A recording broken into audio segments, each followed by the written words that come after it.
YouTube and welcome to my sewing vlog episode 6. I've got a few things to show you that I bought and also some makes. First thing I bought was these bodkins. It's a pack of 2 and I was needing to pull some cord through one of the makes I decided to go for that rather than sticking a safety pin in so it doesn't get damaged. You've got to be careful, if you pull it too tight then these prongs do damage the ribbon. But yeah, so I was chuffed with that. They were only £2.25, and then there's also this big needle with a blunt edge so you can pull things through. But yeah, my daughter picked it up for me from Hobbycraft, but because she had to go there for some baking stuff. But yeah, £2.25, so that was good.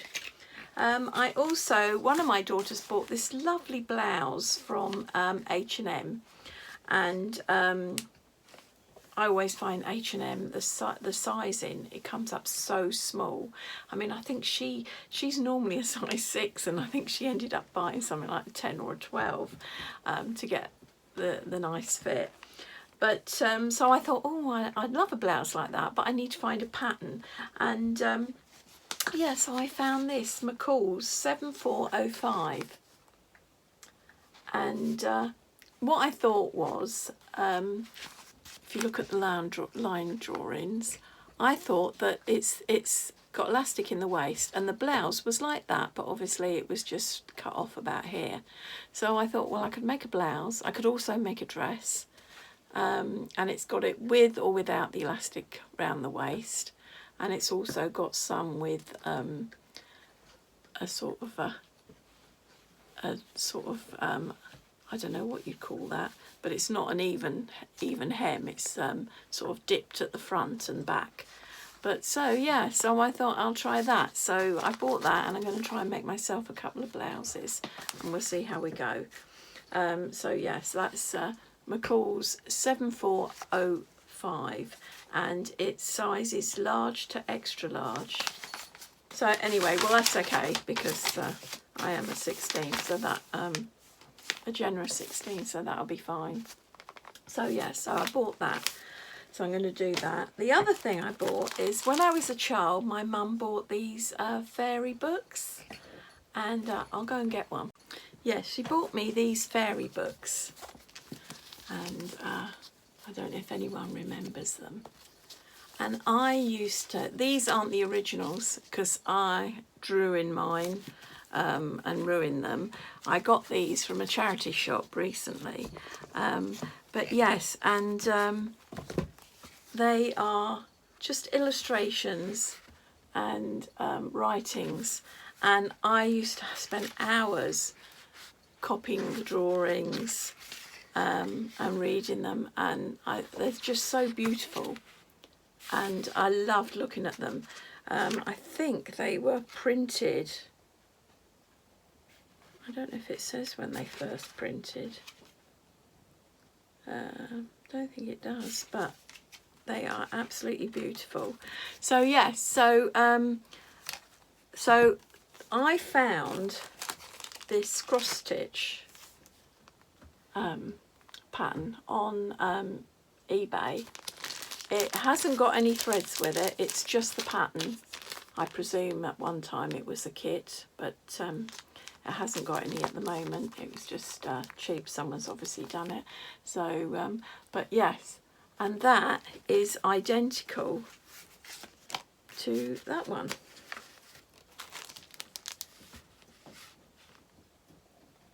So, and when I saw that, I thought, oh my God, that brings back memories. And then I saw the books, and it's beautiful. But yeah, so the plan is to have a go with that, with some of the threads that I've got left over from other projects. So I'm really looking forward to doing that. Maybe I'll have a collection of different flowers, but that was lovely. The other thing now we're on to the finished items. So what I did was I joined the Secret Society So I'll just cover the password. During the Secret Society Mandy Shaw Redwork, and we had C and D arrive. So here's my finished C. So as you see, that's C for cotton.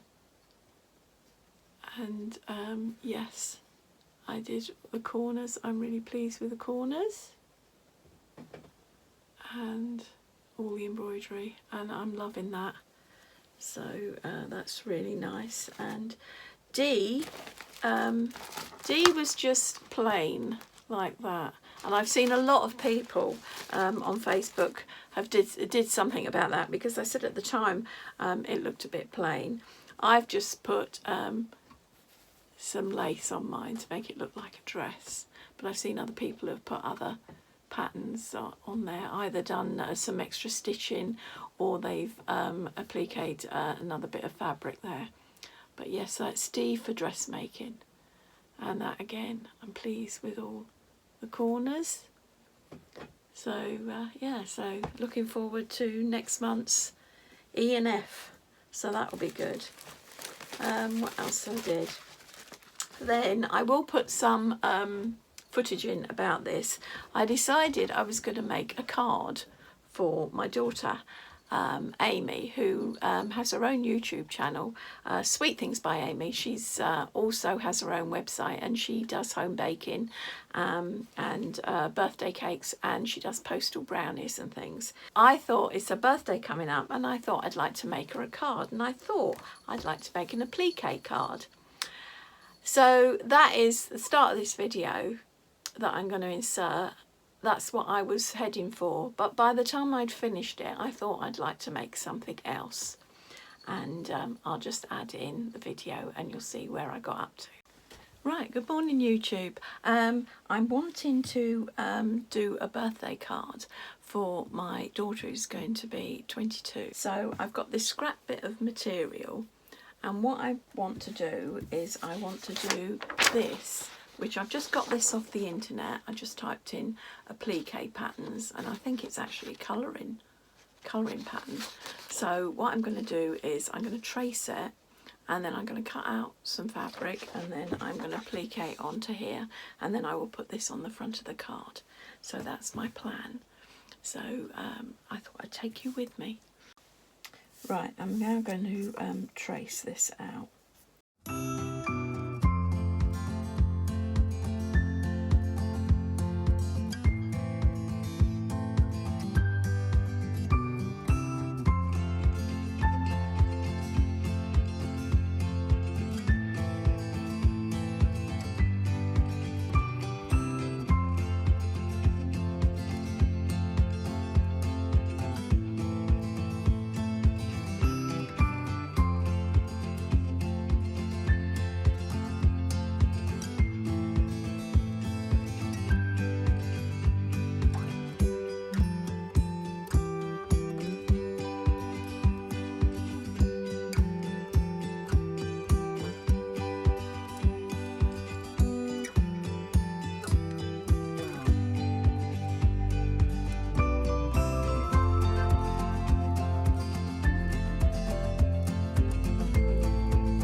There we are. And now I'm going to go and look for some fabric, and we'll come back in a bit. Right, so that's what we've decided to go for. Cut them out, and now I'm going to machine them onto this bit of backing. Right, well, as you can see, I wasn't sure what I was going to use it for, whether it be a card, a bag, or I don't know what else I thought, a cushion. Anyway, I decided to make a bag. I asked her if she needed anything to store some bits and pieces in to do with baking, and she said that her cutters were loose in the drawer. So I thought, oh, well, I'll make her a drawstring bag. So that's what I've done. So I've made this lovely drawstring bag, and there's the ribbons. And I put the applique at the front. So there you are, you can see. So it says Sweet Things by Amy, and it's the cake with the candles on. and her things all fit in there. And this is what I need the bodkin for, so I could pull these through. So that's why I bought the bodkin, and that makes a little bag. So yes, I'm really pleased with that. So I'm pleased with the applique. I'm going to do more of that. And oh, I was pulling my hair out with my sewing machine because I was trying to do this, and I don't have the dog feeds don't go up on my machine, so you have to put cover over it, and then changing over between the embroidery foot and then putting it all back for the sewing. My husband said, I said I could really do with another machine. I said maybe I'll sell my cover stitch machine because I don't use it that much. He said no, that's a waste of money. He said just get yourself another machine. So I looked on Amazon, and I just typed in embroidery machine, and this machine came up, and it's U10, and it's £200, comes with a or 209, comes with the extension table. It does 200 stitches, and I thought this sounds great, you know, for £200. So, and I watched a lady's review of it. I'll put a picture of her channel up there, and she went into it. She went into every single detail about it. I don't think I've ever watched a video that good. I know when if I do an unboxing video of this, I will never be able to go through what she did. She did everything, and she inspired me. She persuaded me in her own way without realising it to go for it, and I did, and it is arriving today, sometime today. And what it means is that I can have two machines set up.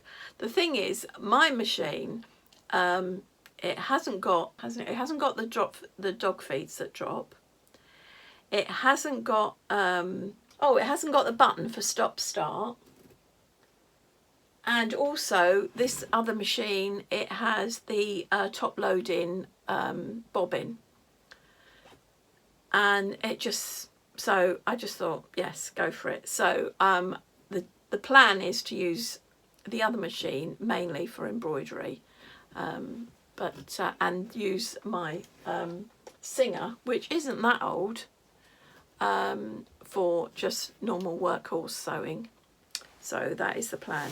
So yes, that's exciting, because any minute now Amazon could ring the doorbell and my new machine comes up. I cleared a space, and yes, I'm very excited about that. I'll be unboxing that later.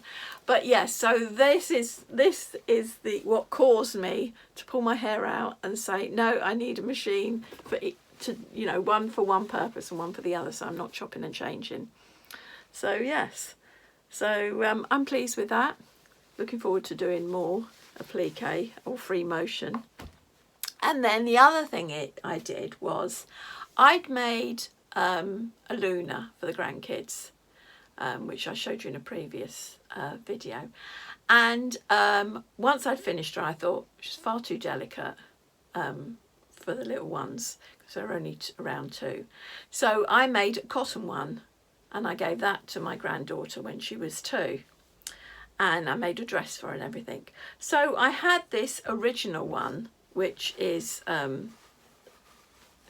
this one. I had her, and all she had on was a knitted hat and a scarf, and I thought I need to make her something.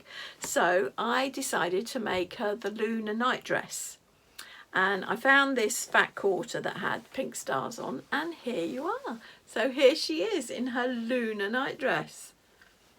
So she looks really cool, and that's the button at the back with the little button loop, and yeah, so that's her, and that's out of the book. Where is it? I was going to show it to you. Yes, that's out of the Luna Lapin's Friends book, and that was I paid a £5 for that on Amazon. I don't know if it's gone up now, but that was a £5, and it's got lots of patterns in there, and one of them is, I've already made this dress for my granddaughter's one. So I've already made the dress, and now I've made the nightie. So it was those pieces which were in the book, so I traced and stuck them together, and then this bit that goes round the neck. So I did do some footage of it, and I will either put it in this video or I'll do a separate video just of sewing Luna's dress for those who might be interested. But yeah, so that's what I've been busy doing, and yeah, so I've had quite a productive week, and I'll be getting on and doing some more. I've got lots of projects on at the moment, and hopefully I'll start the flower fairy and make the blouse. But yeah, so thanks for watching, and I'll catch you later. Bye for now.